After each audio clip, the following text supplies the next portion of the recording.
안녕하십니까. 비욘드 시청자 여러분. 꼰대의사의 정신과 얘기 시간입니다. 오늘이 이제 67번째 시간인데요. 오늘부터 한 너댓 번에 걸쳐서는 그 한국인에 대해서 또 조금 시간 여유가 된다면은 이제 사회심리학 또는 뭐 집단심리 뭐 이런 얘기를 하는데요. 그런 부분에 대해서 한번 말씀을 드려보는 시간을 가져보도록 하겠습니다. 그래서 오늘은 그 첫 시간으로 한국인은 누구인가 이런 제목으로 이제 말씀을 드려보려고 합니다. 뭐 여기 이제 이 방송에 참여하시는 분 여러분들이 뭐 거의 다 한국인이실 거고, 그러니까 내가 한국인이니까는 내가 누구인지 잘 알 수 있다, 뭐 이렇게도 생각할 수 있고요. 하지만 여러분들이 이제 여러 가지 매체를 통해서 접하셨고 또 개인적으로 생각을 하셨듯이 한국인인가 누구인가 하는 거는 이제 굉장히 흥미롭다고 그래야 되나요? 아니면 자주 거론되는 주제고 또 각자 답을 갖고 있는 주제기는 한데요. 요거 이제 막상 객관적으로 또 과학적으로 한번 얘기를 해봐라 그러면 여러 가지 좀 걸리는 부분도 있고요. 그러니까 뭐 가까운 사람끼리 모여서 잡담하고 또 대화의 소재로서는 적절하기는 한데, 약간 공식적으로 조금 뭐 정확하게 얘기해라 그러면 좀 어려운 부분이 있는 것도 사실입니다. 근데 어쨌든 요게 이제 의학 프로그램이고 또 정신과 프로그램이니까요. 조금 어떤 다소 좀 딱딱하더라도 잡담에 치우친 얘기보다는 그동안 이루어진 뭐 연구나 또 사람들의 생각 이런 거를 종합해서 비교적 객관적이고 가능한 납득할 수 있는 방식으로 이제 말씀을 드려볼까 이렇게 얘기를 하고 있습니다. 왜 이 시간에 이제 한국인은 누구이냐 뭐 이런 제목을 정했느냐 하는 생각을 할 수 있는데요. 저도 이 얘기를 뭐 왜 하필이면 요때 해야 될까 이런 생각을 한번 자문을 해봤습니다. 그래서 이제 얻어진 답은 우리가 대부분 느끼고 있겠지만은 세계가 굉장히 격변하고 있잖아요. 뭐 좋은 부분도 있고 또 발전하는 부분도 있고 하기도 하지만 또 우려스러운 부분도 있고 전에는 생각하지도 못했던 그런 뭐 뉴노멀이라고 그럴까요? 이런 것들도 확 변해서 뭐 내 자신의 정체성이라든지 또는 어떤 지금의 상황이라든지 앞으로 어떻게 갈 거라든지 이런 거에 대해서 궁금하기도 하고 도대체가 예측이 안 된다. 지금까지 살아왔던 방식이랑은 너무나 다르다. 이런 느낌을 아마 저만 가지는 건 아닐 것 같고요. 많은 여러분들께서 이런 생각을 가지고 있을 것 같습니다.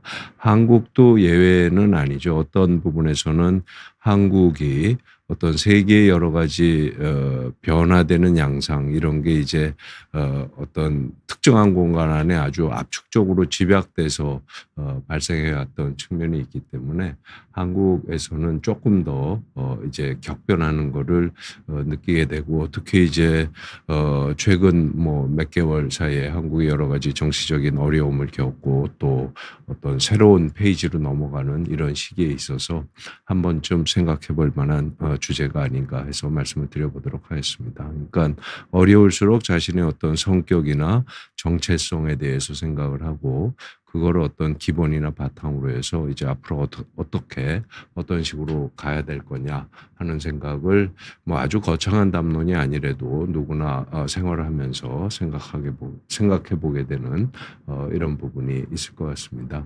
그래서 이제 누구인가 하는 거는 이제 뭐에 대한 얘기냐 하면은 이제 한국인의 어떤 정체성이라든지 성격이라든지, 근데 이제 한국인의 성격, 정체성 이런 거를 이제 한국인의 국민성 또는 뭐 한국인의 민족성 뭐 이렇게 얘기를 하잖아요. 그러니까 거기에 관련된 얘기를 오늘 말씀을 드리겠다 하는 얘기고요.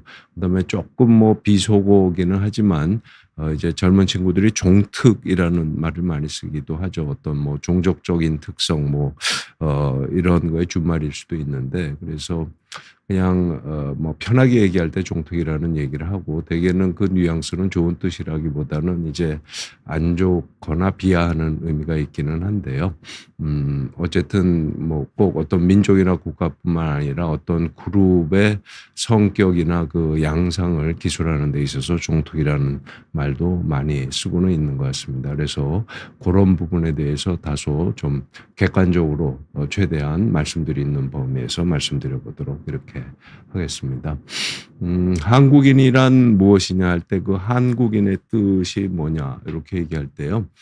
크게 봐서는 두 가지 정도로 얘기를 할 수가 있을 것 같습니다. 하나는 이제 저기 이제 왼쪽 사진에서 보듯이 대한민국 여권이고, 이제 저도 대한민국 여권을 갖고 있고, 저도 이제 대한민국 국민이죠. 그래서 한국인이다 이렇게 얘기한다면은 이제 대한민국이라는 국가에서 살고 있는 국민이다, 뭐 이렇게 얘기할 수 있겠고요. 그다음에 오른쪽은 여기 이제 구이동의 한강변에 있는 테크노마트에 한때 이제 대한민국 이렇게 이제 표가 크게 붙었던 적이 있습니다. 저게 이제 그 2002년 그 월드컵 무렵에 우리나라가 이제 4강까지 진출했었잖아요.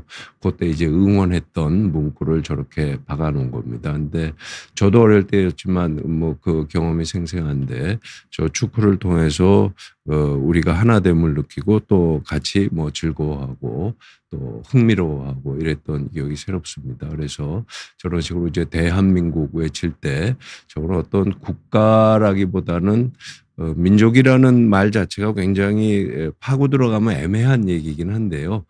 저거는 이제 민족을 뜻하는 이런 뜻이 되죠. 그래서 저게 이제 영어로 얘기하면 네이션이라는 그 용어를 쓰는데요.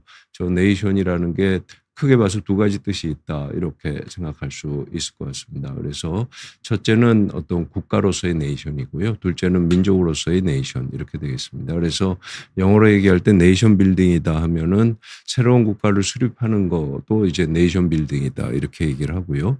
그다음에 어떤 민족이라는 거는 사실은 뭐 혈연이라든지 또 언어라든지 종교라든지 습속이라든지 문화라든지 이런 거를 공유한다.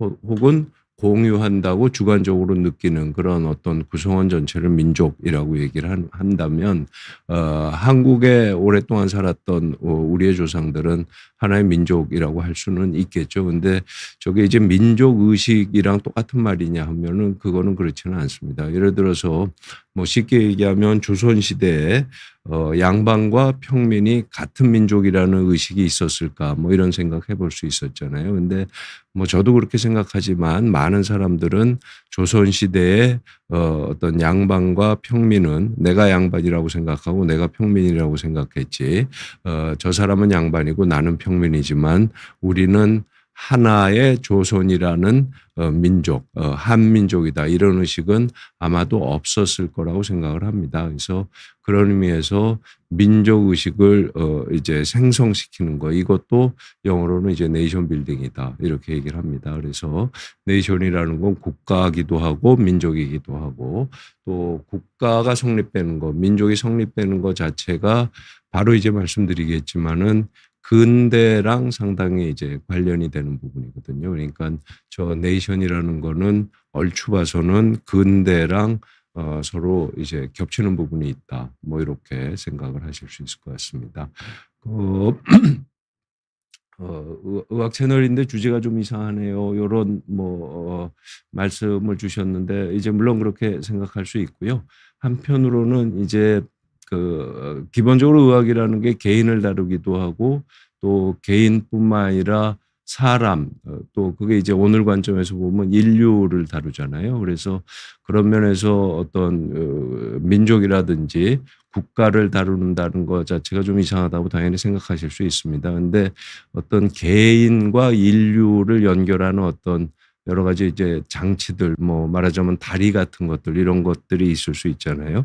그래서 거기에 뭐 가족이 있을 수도 있고 사회가 있을 수도 있고 계층이 있을 수도 있고 국가가 있을 수도 있고 민족이 있을 수도 있습니다. 근데 그런 부분들이 그냥 아주 거칠게 얘기하면 내 자신의 개인을 이해하는 데 또는 인류를 이해하는 데 있어서 조금 들어보시면 꽤 관련이 있다는 거를 아시게 될 거고요. 그런 의미에서는 어떤 정신과적인 문제랑 아주 멀지는 않은 거다. 이렇게 답변을 드려볼 수 있을 것 같습니다.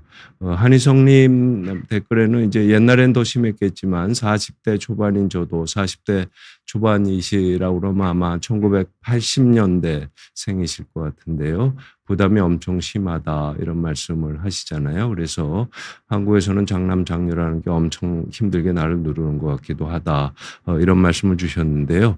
요 부분에 대해서는 이제 1980년대생이다 이렇게 하면 이제 세대 구분으로 볼 때는 흔히들 이제 X세대라고 얘기를 하죠. 그리고 이제 저 같은 경우는 이제 1962년생이니까는 소위 베이비 부모 세대고 저희 세대보다 또 이제 흔히들 사회학적으로 이제 386 세대라고 하는 뭐 거기에 속하는 게 되겠고요. 그거보다 이제 하나 아래 정도. 그때도 좀 약간 베이비 부모긴 했는데 그때 세대가 이제 X세대라고 그럽니다. 근데 제가 이해하는 범위에서는 그러니까 제 주변 분이나 또 제가 어떤 진료하는 환자분들 경우에 있어서는 요거는 저희 세대만큼 어떤 장남 장녀라는 의식이 그렇게 심하지는 않지만 또 지역이나 집안의 분위기나 이런 거에 따라서 장남 장녀라는 의식이 엄청나게 힘들게 누르는 경우들도 꽤 있습니다, 사실은. 그리고 저희 세대는 더욱 그게 심하고요. 그리고 저게 장남 장녀라는 게 그냥 그런 의식일 뿐만 아니라 쉽게 얘기하면 가족이나 사회에서 요구되는 어떤 책무나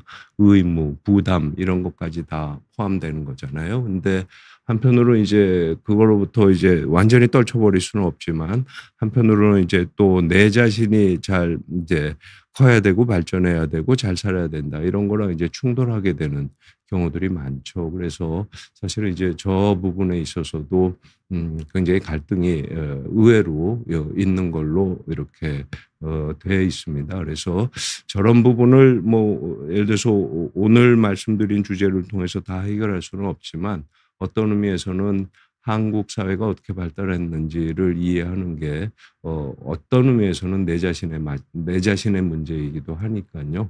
그런 면에서 한번 전반적으로 생각을 해보시면은 어떨까 이런 생각이 들기를 합니다. 슬라이드를 좀 넘어가 보겠습니다. 그래서 아까도 잠깐 말씀드렸지만 이제 어떤 네이션, 국가라든지 민족이라든지 어떤 국가의식이라든지 민족의식 성립된 건 사실 근대 무렵이다 이렇게 얘기를 하는데요.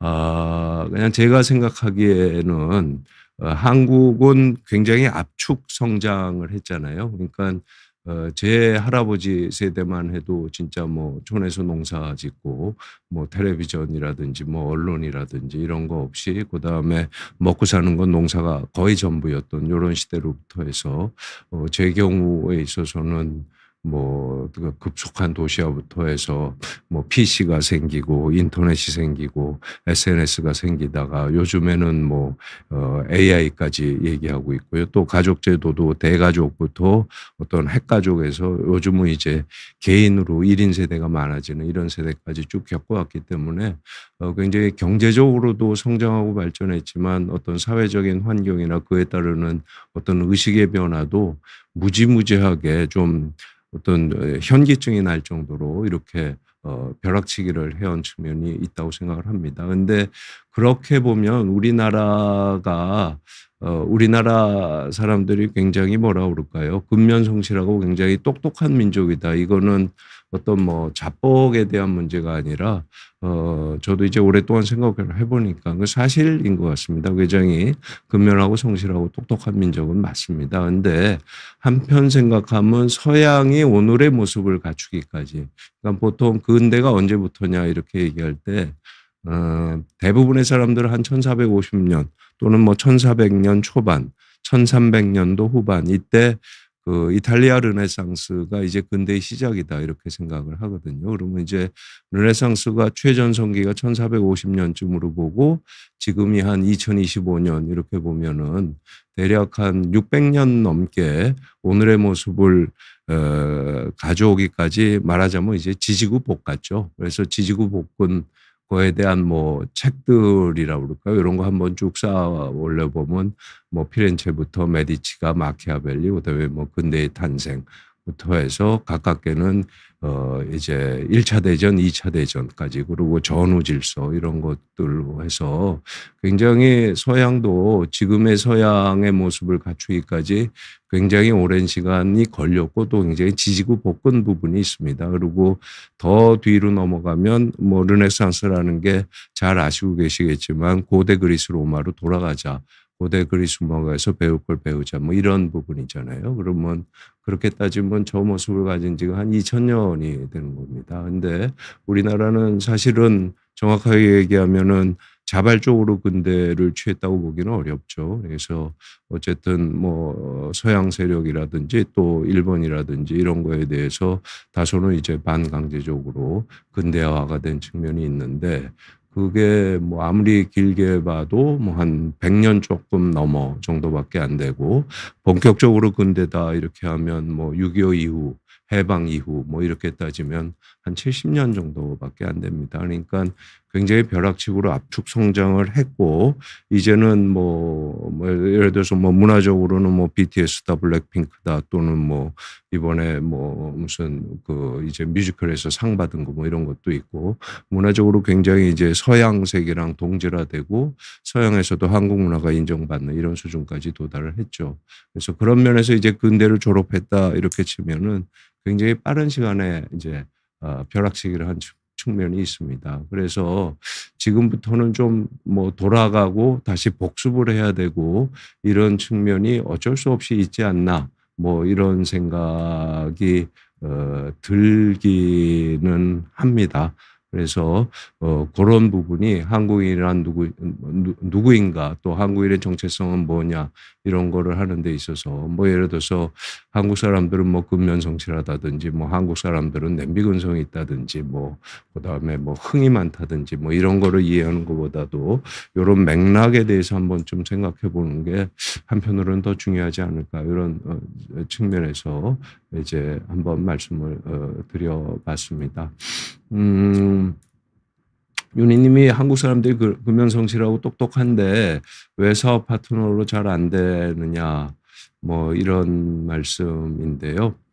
뭐 저도 잘 모르겠습니다. 제가 뭐 사업한 사람이 아니라서 실제로 사업 파트너로 잘 안 되는가 싶기도 한데 아마 윤희님이 사업을 하시는 분을 알고 있어서 그런 면에서는 뭐 제대로 보신 부분이 있겠죠. 근데 반면에 중국 사람이나 인도 사람들이 굉장히 상업에 있어서 굉장히 잘한다. 뭐 또 이렇게 뭐 화상이다 또는 뭐 인도 사람들이 자기들끼리 뭉쳐서 여러 가지 상업적인 발전을 하고 이런 부분들은 뭐 여러 번 얘기를 하잖아요. 그래서 그런 면에서 제가 아주 거칠게 생각하면 중국 사람들이나 인도 사람들 경우는 사실은 한 5,000년 그렇죠? 한 5,000년 정도를 이제 상업에 종사하면서 살은 부분들이 상당히 많다고 생각이 되고요. 그다음에 한국 사람들은 뒤에 말씀을 드리겠지만은 이 한반도의 어떤 지형의 문제이기 때문에 어떤 수렵이나 채집 문화가 상당히 오래까지 지속이 됐고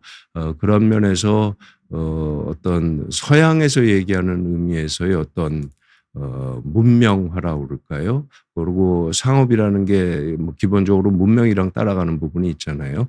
그런 면에서 좀 어떤 이제 비기너다 이런 측면은 있는 것 같습니다. 그래서 뭐 한국도 뭐 보면 개성상인들이라든지 뭐 평양 뭐 이런 데가 상업을 잘한다 이렇게 하잖아요. 근데 그 지역을 보면 사실은 한국에서는 다른 지역보다 오랫동안 뭐 지리적인 여건 때문에 상업에 오랫동안 종사했던 이런 경우들이 있죠. 그래서 이제 그런 부분이 아닌가 싶고요. 그래서 뒤집어서 얘기를 하자면 어떤 사람의 어떤 덕목을 습득하는 데 있어서는 물론 벼락치기로 비슷하게 갈 수는 있지만 그게 아주 공고화되고 진짜로 자기 거가 되려면 좀 헤매기도 하고 시간이 걸려야 되는 거 아닌가 뭐 이런 생각도 들기는 합니다. 그래서 이제 저거는 이제 6.25 전쟁 때 갓난 동생을 얻고 있는 이제 누나의 모습이고요.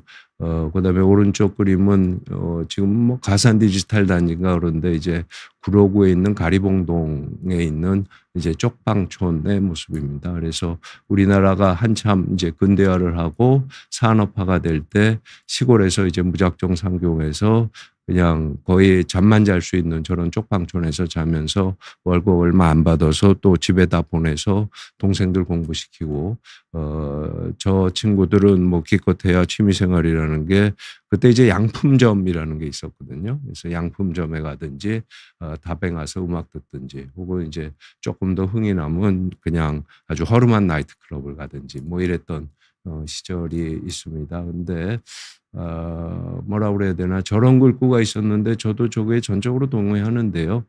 여성 노동자들이 고단한 일상을 달랬던 쪽방촌의 모습은 안타깝과 미안함을 왠지 느끼죠. 제 가족이 아니더라도. 근데 그럼에도 불구하고 그게 아니라 경건하고 숙연한 마음을 들게 하는 측면이 저도 확실히 있는 것 같습니다. 그래서 그 이유가 뭔가 이렇게 생각을 했더니 한편으로 이제 본인한테 이제 주어진 그런 삶의 무게를 외면하지 않았다고 그럴까요? 요런 측면이 있어서 우리의 뭐 선배분들이 또는 부모 세대가 저렇게 노력한 부분이 오늘날 우리가 여러 가지 특히 경제적으로는 어렵지 않게 살 수 있는 이런 부분이 됐다.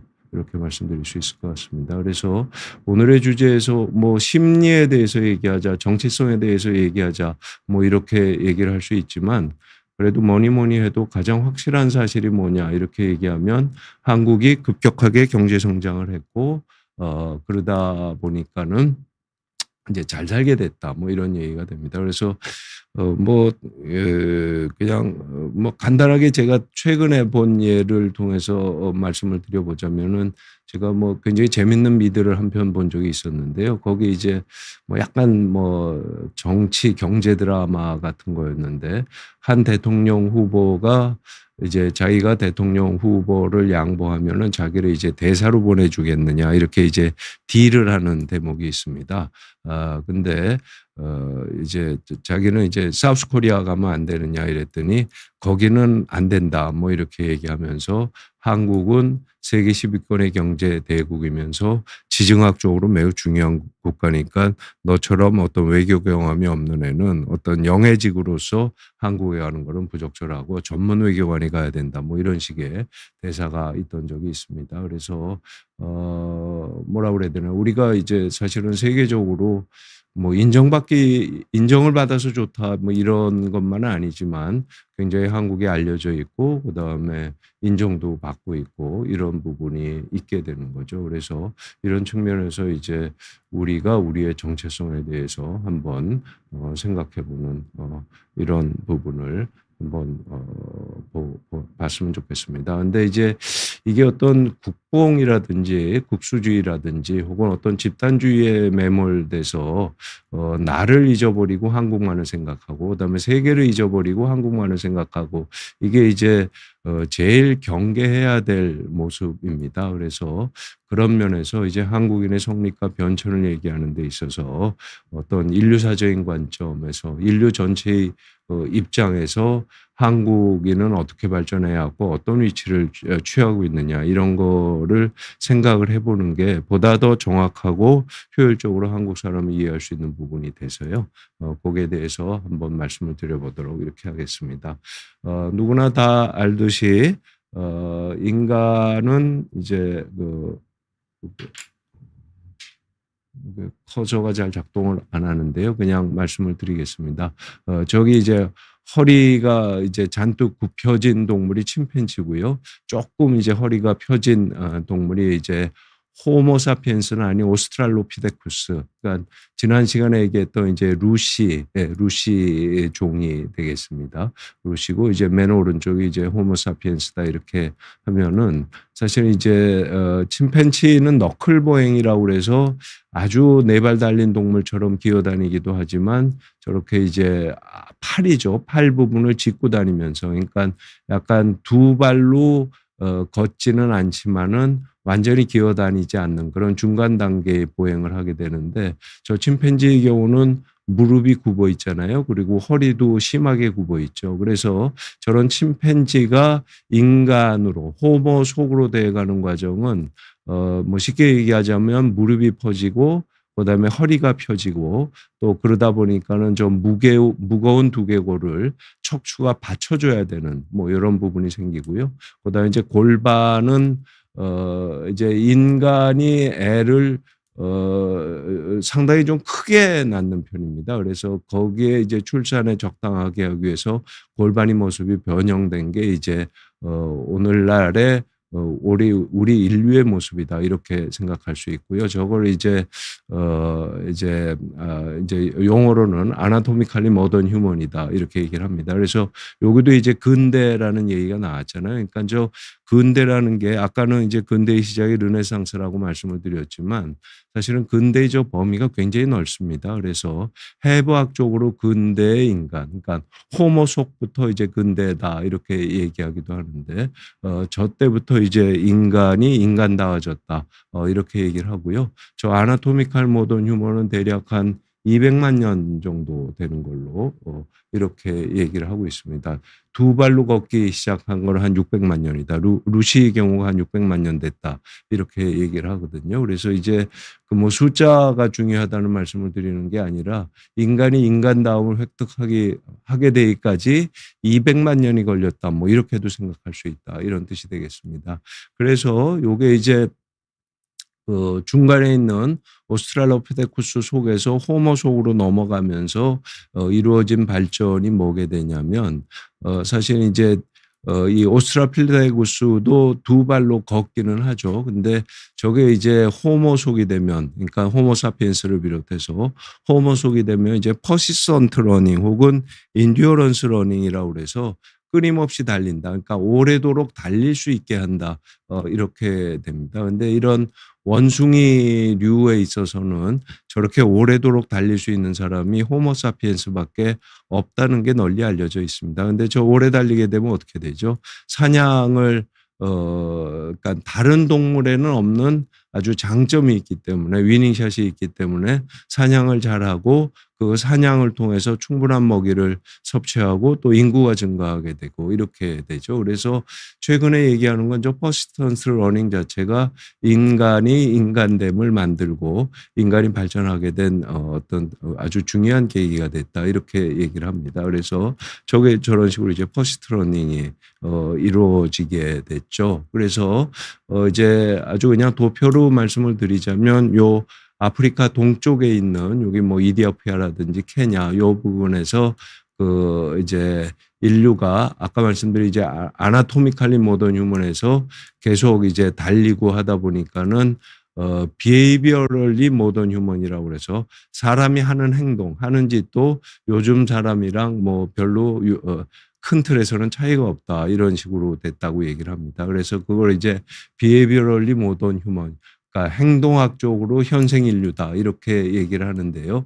저게 한 10만 년쯤 아프리카 동부 지역, 북동부 지역에서 출현한 걸로 되어 있고요. 그 사람들 중에서 그게 이제 구체적으로 몇 명이냐에 대해서는 말들이 많은데요. 뭐 예를 들어서 100명이라고 치면 보통 저게 이제 한 무리를 이제 밴드, 음악 밴드 할 때 그 밴드인데요. 그 밴드가 보통 한 20명 정도 얘기를 하거든요. 그러니까는 이제 한 100명 정도의 그러니까 5밴드 정도가 모여갖고 아프리카를 탈출하게 됩니다. 저게 이제 아웃 오브 아프리카라고 그러고요. 그래서 저게 이제 한 6만 5천 년 전이다 이렇게 얘기를 하고요. 그다음에 저 아프리카를 탈출해서 지중해를 건너가서 요쪽 이제 오른쪽에 있는 부위가 이제 저기잖아요. 터키라든지 그다음에 지중해 동부 지역, 그다음에 뭐 비옥한 초생달 지역, 그다음에 저기 PCS라고 쓴 거는 이제 흑해, 폰토, 그다음에 카스피안 베이진이라고 그래서 흑해랑 카스피해 연결의 저지대를 얘기합니다. 저기가 이제 인류가 아프리카에서 탈출한 다음에 한 10,000년에서 15,000년 정도의 대부분이 저기서 이제 머물렀다고 얘기를 합니다. 그래서 흔히들 이제 뭐 약간의 국뽕스러운 얘기긴 하지만 한국인의 조상이 저 지중해 연안에서 왔다 이런 얘기들도 많이들 하시고 그러거든요. 근데 저게 어떤 관점에서는 틀린 얘기가 아닌 게 한국인을 비롯해서 모든 인류의 조상은 아프리카로부터 왔고요. 그다음에 대부분의 아프리카인들은 저 지중해 부근에서 지중해 동부 연안에서 한 10,000년 정도를 살다가 무슨 일이 있었는지 전 세계로 퍼지기 시작했다. 그러니까 한국인의 조상은 지중해에 살았다 이래도 틀린 얘기가 아니죠. 근데 물론 거기서 더 정확한 얘기는 한국인의 조상뿐만 아니라 거의 모든 인류의 조상이 지중해 유역에 살다가 다른 지역으로 이제 넘어갔다 이렇게 얘기를 하게 됩니다. 그러다가 이제 뭐 이제 어디죠? 이제 미국이라든지 남아메리카라든지 이런 식으로 이제 흩어지게 되죠. 그래서 저기 이제 녹색에 보이는 게 먼저 이주한 그룹들이고요. 그다음에 노란색으로 보이는 부분들이 이제 그 이후에 이주한 부분들이 됩니다. 그래서 일반적으로 이 지중해 연안에서 동쪽으로 제일 먼저 갔던 그룹들이 뭐 이제 호주 지역이라든지 또 의외로 일본 같은 데가 초기에 많이 간 걸로 돼 있고요. 한국 경우도 이제 늦지 않게 갔다 뭐 이런 얘기가 되겠습니다. 그래서 요걸 이제 굳이 보여드리는 거는 모든 인류의 조상은 아프리카에서 왔고 한민족을 얘기하기 위해서 우리는 다 같은 세계인이다. 이게 이제 오늘날의 과학이 알려주는 어떤 인류에 대한 진실 또는 인류의 심리에 대한 진실이 되겠습니다. 그러니까 다 같은 조상으로부터 비롯됐는데 여러 가지 환경이나 지형이 달랐기 때문에 여러 가지 다른 행동 패턴, 여러 가지 다른 심리를 보이는 거니까요. 기본적으로는 인류 공통의 심성을 가지고 있다. 이렇게 얘기됩니다. 근데 사실은 이거 뭐 이렇게 설명하면 너무나 당연한 건데 아직도 그런 얘기가 있고 또 최근까지도 그런 얘기가 많이 성행했지만 저게 이제 두 가지 대립되는 가설이 존재했었죠. 하나는 아프리카에서 왔다는 거고요. 또 하나는 호모 뭐 예를 들어서 일렉투스 시절부터 뭐 예를 들어서 인도라든지 중국이라든지 그 문명의 발상지라고 얘기하는 데가 있잖아요.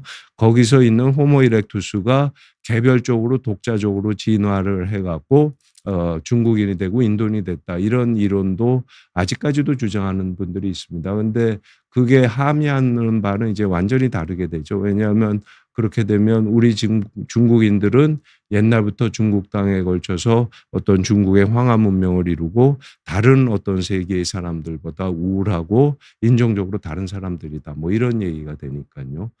근데 어떤 과학이 알려주는 사실은 그게 아니고 모든 세계인은 아프리카로부터 왔다. 이런 얘기가 되니까요. 사실은 이거가 함의하는 뜻은 굉장히 크다. 이렇게 말씀드릴 수 있을 것 같습니다. 그래서 아까 이제 behaviorally modern human이다 이렇게 영어로 말씀을 드렸는데 그거를 이제 명확하게 알 수 있는 증거 중에 하나가 저게 이제 뭐 크로마뇽이라든지 라스코 동굴 저게 이제 뭐 프랑스 서남부라고 그러는데 크게 봐서 아까 말씀드렸던 어떤 지중해 연안이잖아요. 저기에 있던 동굴들인데 실제로 저기 가서 실물의 벽화를 보면 굉장히 이제 압도되는 부분이 있다고 합니다. 그래서 동굴에서 거의 뭐 이제 동물들한테 쫓기고 추위에 쫓기고 이래서 거의 죽어가기 일보 직전에 음식을 뭐 이제 사냥감을 달라는 그런 주술적인 의미도 있었겠죠. 근데 저게 대충 그린 게 아니라 딱 그림을 보면 뭐 현대의 회화랑 다를 바가 없네. 뭐 이런 생각이 들잖아요. 그래서 뭐 널리 알려진 베스트셀러지만 총균세의 저자가 했던 얘기로는 이 벽화의 창조자가 골격뿐만 아니라 그러니까 아나토미칼리 모던 휴먼이 아니라 정신적으로도 행동적으로도 어엿한 모던 휴먼이었음을 당장 알 수 있다. 뭐 이렇게 얘기가 되겠습니다. 그래서 이미 이 시절쯤 되면은 비헤비어럴 모던 휴먼이 됐고 저거는 이제 인공위성 사진에서 보듯이 전 세계로 퍼져나갔다. 이런 말씀을 드릴 수 있겠습니다. 한국 여기 오른쪽 끝에 보이잖아요.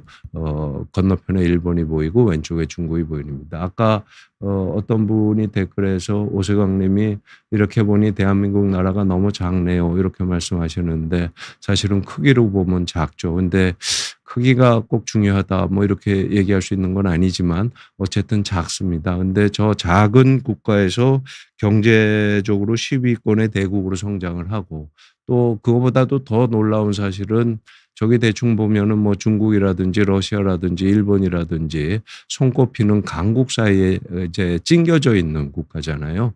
그러면서도 어떤 독자적인 한국인의 어떤 정체성, 성격을 지속시켰다는 게 뭐 어떤 면에서는 굉장히 좀 놀랍다, 기적 같은 일이다. 근데 왜 그게 과학적으로 그럴까? 또 그런 부분에서 한국인의 어떤 습속이나 행태나 정신에 어떤 영향을 미쳤을까 이런 거는 한번 좀 생각해 볼 수 있는 부분이 있습니다. 요거는 더 작다는 걸 더 극적으로 보여준 걸 수도 있는데요. 저 빨갛게 보이는 부분들이 이제 대충 봐서는 뭐 중국과 러시아 땅 정도가 될 겁니다. 그러니까 대륙의 끝자락에 있는 겁니다. 근데 왼쪽은 이제 아프리카 그림인데요. 저 빨간 지역이 콩고 지역입니다. 근데 콩고는 되게 발전을 못 했잖아요. 발전을 못 했는데 왜 발전을 못 했느냐 따져보면 콩고 사람들이 뭐 유난히 좀 이제 뭐 수준이 떨어져서 그런 게 아니라 저게 이제 지정학 적으로 랜드록이라고 그러는데요. 바다가 없는 데는 항상 보면은 발전하기가 참 어렵습니다. 왜냐하면 아까도 말씀하셨지만 어떤 상업 같은 게 이제 없게 되는 뭐 이런 부분이 있고요. 그다음에 물류가 잘 이동도 못하고 물류가 이동하다 못하다 보면은 정신이나 문화도 이동을 못하고 정체되고 뭐 이런 부분이 있고 또 저 지역은 이제 열대 밀림 지역이라서 더 어떤 사람이 열심히 살아야겠다는 이런 거를 자극하는 부분도 상대적으로 적을 수 있죠. 그래서 한국도 사실은 삼면이 바다에 면했기는 했지만 저게 해양으로 나갈 수 있는 여건이 안 되면 주변에 찡겨 갖고 랜드록이 됐다 뭐 이렇게도 사실은 얘기할 수 있습니다. 그리고 저기가 이제 땅덩어리 클만 아니라 오랫동안 뭐 강국으로 군립했던 또 역사도 상당히 오래됐던 이런 국가들이잖아요. 그러니까 저기서 살아남기가 쉽지 않았을 거다 이런 생각을 할 수 있고요. 또 뒤집어서 얘기하자면 저렇게 주위에 강대국이 있었기 때문에 우리들한테 기회가 많았다. 사실은 이렇게도 얘기할 수 있고요. 그것도 상당한 부분 뭐 사실이기는 합니다. 그래서 지금 베제크 님이 "고조선 시대의 영토라면 엄청나게 넓어서 좋을 텐데." 이런 말씀들 사실 많이 하시는데요. 인종적으로 그러니까 한국인이라고 얘기할 때 저 고조선은 어떤 뭐 만주나 여진 뭐 이런 것까지 포함을 하잖아요. 근데 인종적으로 한국이랑 제일 가까운 사람들은 오히려 한족으로 대표되는 중국 사람들이 아니라 여진족이나 만주족 혹은 이쪽 오른쪽에 있는 일본 사람들 그다음에 일본인은 사실은 이제 일본의 토착 인들은 아까 말씀드린 호주로 넘어가는 과정에 있었던 사람들 그러니까 오늘날 뭐 에스키모라든지 저쪽 어디죠? 오키나와 쪽에 있는 분들이랑 인종적으로 유사합니다.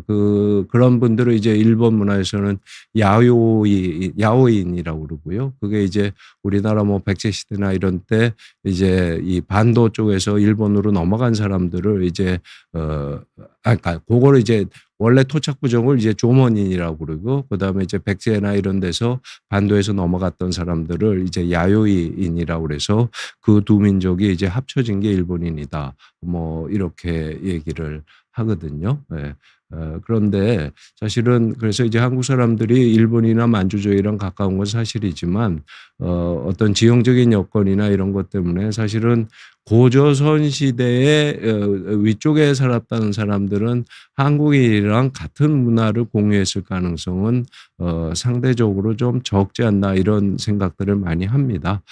그래서 뭐 가장 결정적으로는 한국이 보여주는 어떤 지형적인 모습이랑 저쪽 만주 벌판이 보여주는 지형적인 모습이 다르기 때문에 사람들의 어떤 습속이나 품성도 다를 수밖에 없다 이런 생각을 해볼 수 있는 것 같고요. 그다음에 이제 또 하나 말씀드리면 뭐 한때 우리나라에 그런 어떤 밈이라고 그럴까요? 이런 게 굉장히 포퓰러했던 적이 있었는데 우리는 북방 유목민의 후예고 몽고의 저게 벌판에서 말 달리던 민족의 후예다.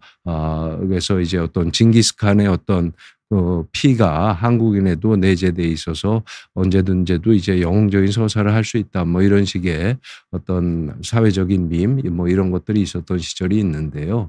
정확하게 어떤 유전학적인 진화론적인 증거로 얘기를 하자면 저쪽에 있는 저거를 이제 유라시아, 그러니까 유럽과 아시아를 망라하는 그런 초원벨트다 그래서 저 아래쪽에 있는 게 비단길이고요. 위쪽에 있는 게 이제 초원길인데 저기가 이제 아닌 게 아니라 유목민들이 말 달리던 곳인데 저쪽에 있는 사람들의 어떤 습성이나 한국 사람들의 습성은 사실 같다고 얘기하기는 어렵습니다. 그래서 그런 면에서는 물론 이제 당연히 뭐 유럽 사람이나 미국 사람보다는 몽골 분들이나 저 뭐 중앙아시아 사람들이랑 한국인들이 쉐어하는 부분이 있지만 차이도 꽤 있다. 요런 부분을 한번 이해해 보시는 게 좋을 것 같고요. 한국은 아까도 잠깐 말씀드렸지만 저쪽 지대가 유목 생활을 했다 그러면 한국의 경우에 있어서는 수렵 채집 생활이 좀 더 압도적인 생활 방식이었다. 이렇게 정리를 할 수 있겠다는 말씀을 드릴 수 있을 것 같습니다. 그래서 아까 일본인들은 어떻게 성립되었느냐 그러면 이제 조먼인 야오인이 혼합이다 이렇게 얘기를 했잖아요. 그다음에 인도 같은 경우는 원주민들을 이제 드라비다인이라고 그러고요.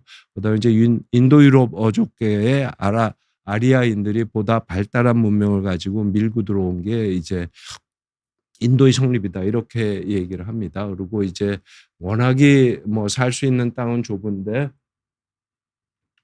인구가 많기 때문에 거기서 어떤 질서를 유지하기 위해서 뭐 결과적으로는 뭐 아주 악덕스러운 어떤 제도가 됐지만 카스트 제도가 만들어졌다 뭐 이렇게 얘기를 하는 분들도 있는데 어쨌든 뭐 카스트 제도를 통해서 드라비다인과 아리아인들이 같이 살았던 게 이제 인도다 이렇게 얘기를 한다면 한국의 경우는 그러니까 패턴은 비슷하다는 말씀에서 이제 일본이나 인도 예를 드린 거고요. 한국의 경우는 일단은 먼저 들어온 사람들도 남방인이고요. 뒤에 들어온 사람들도 남방인입니다. 그래서 먼저 들어온 남방인들은 사실은 이제 빙하기 이전에는 해수면이 낮았기 때문에 우리나라에 황해라는 게 없었고요. 그러니까 걸어서 중국을 갈 수가 있었고요. 그리고 걸어서 일본도 한때 갈 수가 있었습니다. 그래서 그때 들어왔던 남방인들, 이 사람들은 이제 수렵 채집에 익숙했던 이런 사람들이겠죠. 그다음에 이제 빙하기 이후에 그때는 이제 해수면이 높아져서 황해가 생기고 그래서 이제 걸어서 못 들어오고 오히려 저쪽 위쪽 만주 쪽으로 올라갔다 다시 내려온 사람이 있어서 그 이제 우리나라가 이제 북방계다 이렇게 얘기를 하는데 어떤 과학적인 근거로는 그런 면에서는 우리나라가 북방계가 아니고요. 남방계 사람들이 위쪽으로 올라갔다 다시 내려온 걸로 이렇게 돼 있습니다. 그래서 근데 이 사람들은 이제 농경을 했던 사람이고 농경을 하니까 이제 인구도 많고 무기도 만들 여지가 있었고 농업 생산력도 좋으니까는 이제 토착민인 선주 남방인들을 이제 지배하게 된 이런 구조를 가지게 되죠. 그래서 한국 인종은 선주 남방인과 후방 남방인의 혼합이다 이렇게 하는데 이거는 뭐 특별히 뭐 새로울 것도 없고 흔할 것도 없는 많은 뭐 패턴이 이런 식으로 이루어진다 이렇게 얘기할 수 있습니다. 오세광님이 호주는 가뭄 때문에 힘들고 큰 땅덩어리에 쓸모있는 땅이 별로 없다 이렇게 말씀을 하셨는데요. 대한민국은 땅은 작지만 쓸모있는 땅이 사실은 저도 뭐 우리가 어릴 때는 그렇게 배웠잖아요. 한국에는 산지가 많아서 농사 지을 땅이 적다 뭐 이렇게 얘기를 하고 실제로 이제 항공기 타다 보면 진짜로 한국의 평야지대 농사 짓는 땅이 적기는 합니다. 근데 사실은 옛날에 수렵 채집할 때는 오히려 뭐 평야보다는 하천이라든지 갯벌이라든지 야산이라든지 이런 데서 뭐 수렵 채집할 것들이 굉장히 많았거든요. 그래서 그런 의미에서는 의외로 한국이라는 땅이 그러니까 인구 규모가 적더라다면 살기에는 뭐 나쁘지 않았던 이런 땅이었다. 뭐 이렇게 사실은 이제 얘기할 수 있을 것 같습니다. 근데 이제 아까 보여드렸듯이 저는 개인적으로 굉장히 궁금한데요. 이게 한국 사람들이 정말로 뭐 가진 것도 없는 이런 상황에서 그리고 근대화라든지 오늘날의 서양 문명이랑은 정말로 거리가 있는 상태에서 살아왔는데 어떻게 이렇게 급격한 발전을 이룰 수 있었느냐, 이걸 어떻게 이해할 수 있느냐 이런 거에 대해서 이제 말씀을 드려볼까 하는데 결론적으로 말씀드리면 저도 정답을 잘 모르겠어요. 근데 어쨌든 뭐 제 나이가 돼서 그러니까 조금은 전후 앞뒤를 분별할 수 있는 나이에 생각해 보면 참 이해하기 어려운 부분이 있다. 뭐 이렇게 생각을 하고요. 이거는 단순히 어떤 뭐 경제적으로 잘 사는 것뿐만 아니라 요즘 뭐 등장하는 한국의 젊은 친구들을 보면 정말로 신통한 얘기들을 많이 하는 사람들이 등장합니다. 그래서 뭐 최근에 이제 임윤찬 씨라고 뭐 세계적인 피아니스트 젊은 친구가 탄생을 했잖아요. 근데 뭐 이런 얘기를 했다고 하죠. 저는 음악이 세상에서 몇 안 되는 진짜라고 생각하기 때문에 인간에게 음악이 필요하다고 생각합니다. 근데 저는 저게 어떻게 젊은 친구가 저런 말을 할 수 있을까? 뭐 사실은 그런 생각이 들죠. 그리고 이제 오른쪽에 보면 이제 BTS가 재결성된다고 그러는데 뭐 BTS라든지 블랙핑크라든지 이런 게 뭐 일각에서는 뭐 서양에서의 일부 서브컬처에 먹히는 거지 서양 전체에 먹히는 건 아니다. 뭐 이런 얘기를 하기도 하지만 뭐 어쨌든 한국의 어떤 뭐 문화 역량이 세계에도 통하는 뭐 그게 뭐 드라마든 뭐 뮤지컬이든 음악이든 뭐 이런 식으로 통하는 세상이 최근 한 10년 사이에 이루어졌다. 이런 생각할 수가 있잖아요. 그러니까 점점 더 가속이 붙는 부분이 있죠. 근데 한편으로는 이제 너무나 벼락치기를 했기 때문에 잠깐 가속을 막게 하는 그런 브레이크도 아주 강력하게 작용하고 있는 거 아닌가 뭐 이런 생각도 사실은 들기는 하죠. 그렇습니다. 요거는 기회가 될 때 다시 한번 말씀을 드릴 거고요. 뭐 흔히들 우리가 이렇게 얘기를 하는데 그냥 결론적으로 얘기하자면 여기에 얘기하는 것들은 맞는 얘기도 아닐 뿐더러 설사 맞다고 그래도 부분적으로 맞고 그 맥락을 이해해야 될 부분들이 있다. 뭐 이렇게 생각을 합니다. 근데 오랫동안 이제 우리를 뭐 괴롭혔다고 그럴까요? 거론됐던 이런 뭐 한국인들의 특성이기 때문에 요걸 한번 잘 짚어볼 필요는 있겠다 이런 생각이 드는데요. 그 부분에 대해서는 아마 다음 시간에 이제 말씀을 드릴 수 있을 것 같습니다. 저기 이제 뭐 냄비근성이라는 게 되게 좀 비하적인 말이기는 하지만 지금 윤희님 말씀 중에서 뭐 70년대 미국 분이 하시는 말씀이 한국은 빨리빨리 너무 잘한다. 뭐 이렇게 하시는데 사실은 그랬죠. 제가 살았던 뭐 제가 겪었던 70년대 그렇습니다. 근데 요즘은 뭐 안전을 중요시하기도 하고 또 여러 가지 요인이 있겠지만 옛날만큼 빨리빨리는 안 하는 것 같아요. 그게 뭐 안 좋아졌다는 얘기가 아니라 오히려 전체적으로는 좋아진 거라고 생각을 하지만 어쨌든 저 빨리빨리 하는 문화도 변했다 이런 얘기가 됩니다. 근데 성격이라는 게 그냥 아주 쉽게 얘기하면 평생을 가도 잘 안 고쳐지는 거.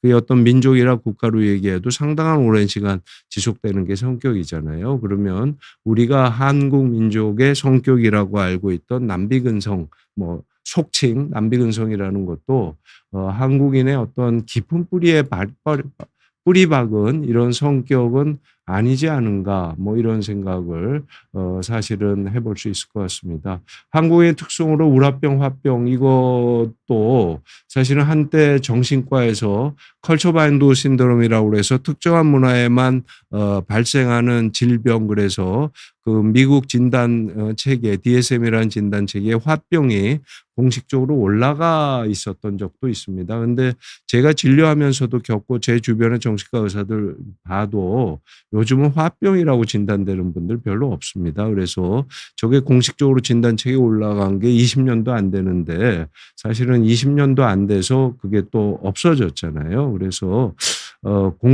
공통된 성정이 있는 건 틀림이 없기는 한데요. 저걸 공통된 거라고 확인하기 위해서는 꽤 작업이 필요하고 그리고 그 작업이 무의미한 게 아니라 사실은 굉장히 의미가 있는 작업이다.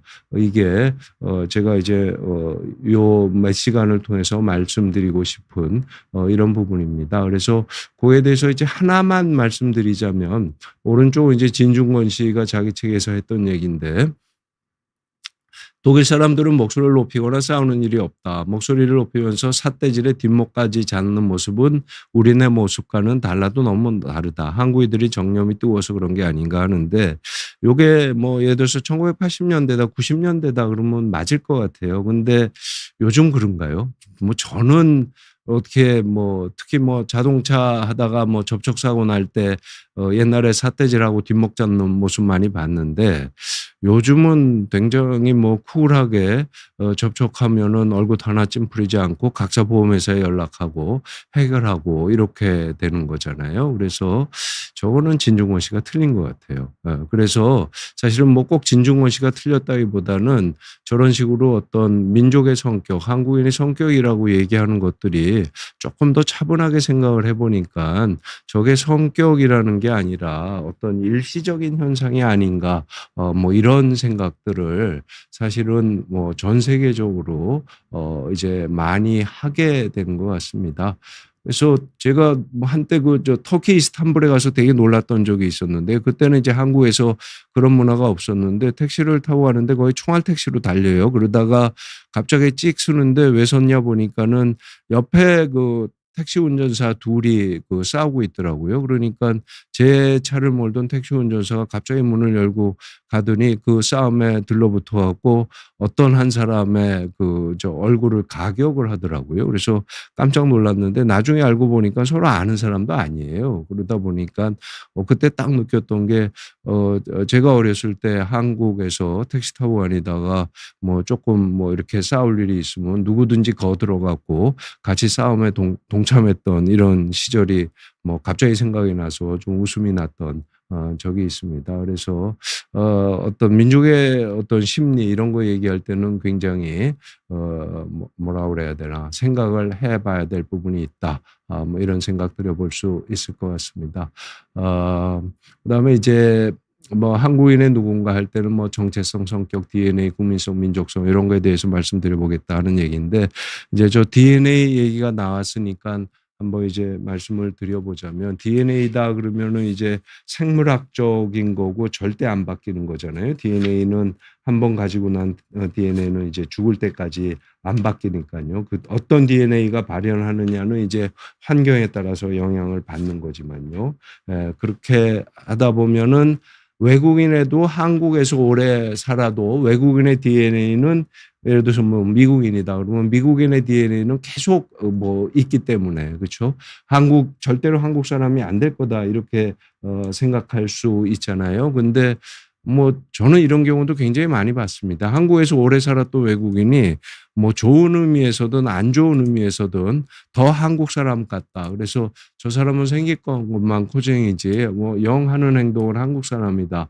뭐 이런 얘기들을 있을 수 있거든요. 그래서 사실 어떤 민족이라든지 사람의 성격, 그러니까 개인의 성격을 구성하는 게 어떤 타고난 어떤 성정이나 어떤 모습만은 아니다. 이런 거에 대한 아주 뭐 좋은 어떤 근거가 될 수 있는 것 같아서 이제 말씀을 드려보도록 하겠습니다.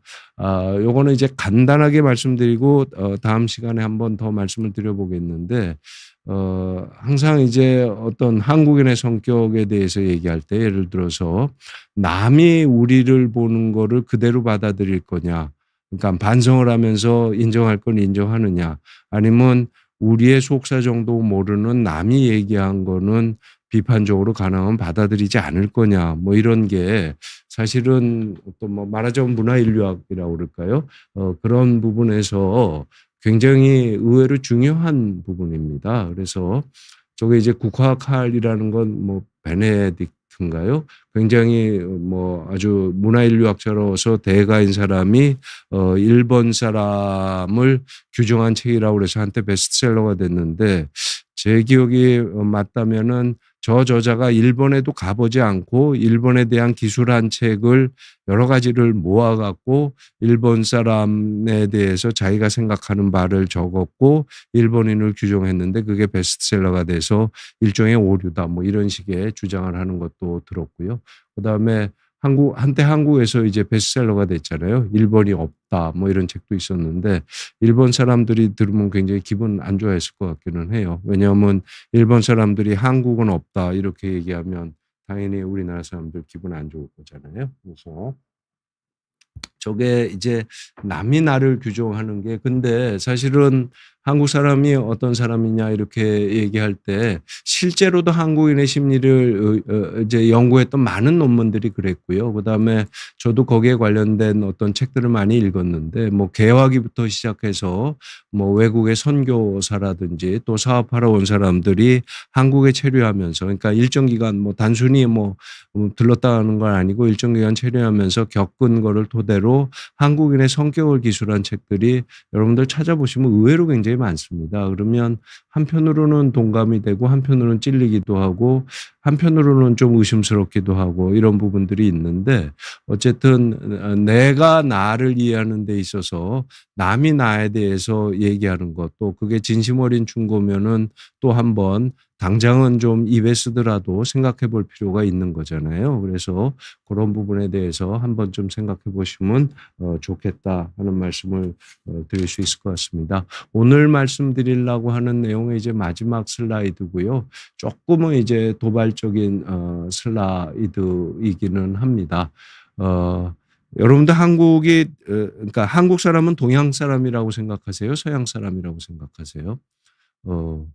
어, 결론적으로 저는 서양 사람이고 한국은 서방 국가라고 생각합니다. 제가 뭐 술자리나 뭐 그냥 가볍게 모인 자리에서 이런 얘기하면은 대부분 제 얘기는 좀 지지를 못 받고 또 대부분의 경우에 있어서는 비판을 받는데요. 근데 가슴에 손을 얹고 생각하면 뭐 한국 사람이 그러니까 모든 사람은 아프리카에서 왔고 모든 사람은 지중해에서 후손이니까는 뭐 다 같은 사람이다 이렇게 생각할 수도 있지만 이제 제가 말씀드리는 거는 이제 근대화를 한 상태에서의 한국 사람의 어떤 정신이나 행동을 규정하는 게 동양의 정신에 더 입각했느냐 서양의 정신에 더 입각했느냐 뭐 이런 생각을 해볼 수 있잖아요. 그리고 사실은 어떤 오늘날 얘기하는 어떤 서방 국가다. 그다음에 말은 좀 이상하지만 서양인이다 이런 거는 뭐 예를 들어서 백인이라든지 뭐 앵글로색슨족이라든지 코카서스인이라든지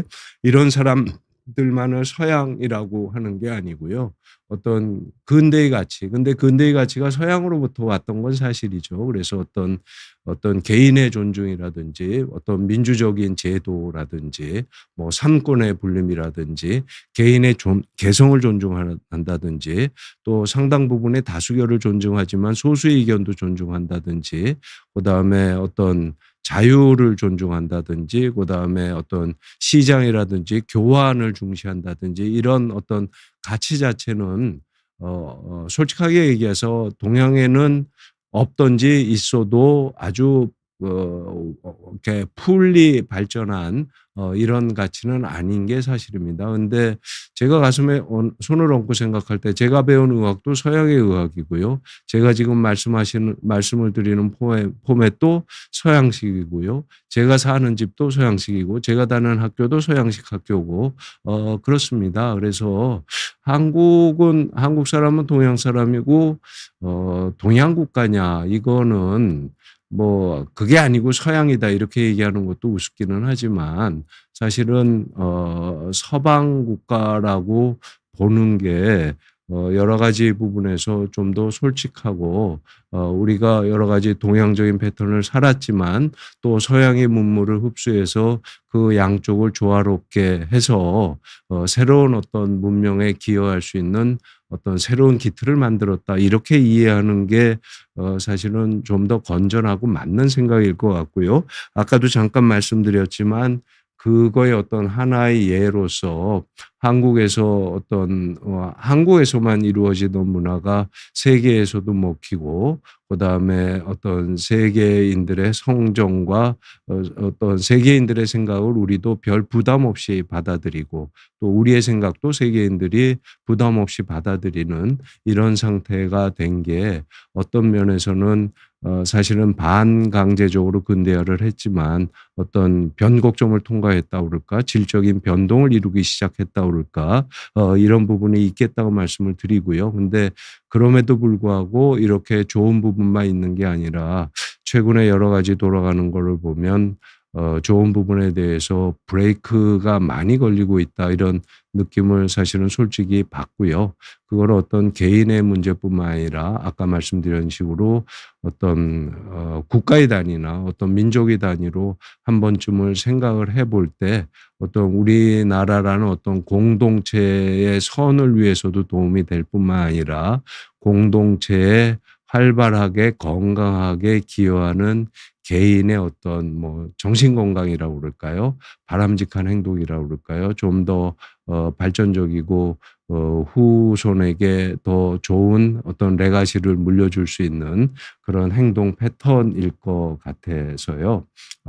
그런 면에서 한 번쯤 뭐 듣기에 따라서는 조금 뭐 좀 뭐 심각한 얘기일 수도 있지만 사실은 한편 생각해 보면 전혀 심각한 얘기가 아니라 우리가 일상적으로 겪는 얘기를 조금은 어떤 학술적인 어떤 체계를 빌려서 말씀드리는 거라고 이렇게 이해를 해 주시면 좋을 것 같고, 오늘 이러한 시리즈의 첫 시간으로 한국인이란 누구인가 이런 주제로 말씀을 드렸습니다. 여러분들 늦은 시간까지 경청해 주셔서 감사드립니다. 안녕히 주무십시오.